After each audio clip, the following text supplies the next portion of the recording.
Campbell, and I'm a fossil preparator at the Brea Tar Pits Museum. Hi, I'm Beau Campbell. I'm a fossil preparator at the Natural History Museum of Los Angeles and the Dinosaur Institute. And today we're going to look at recent finds of fossil saber-toothed cats from Project 23 at La Brea. Here I am excavating in box 13, which is about 32,000 years old. Next to hundreds of other types of fossils, we have tons of saber-toothed cats, including this neck bone, first cervical vertebra.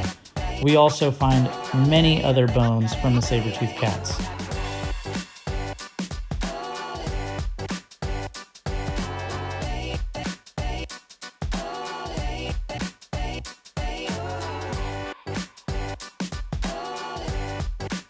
#MindBlownLA.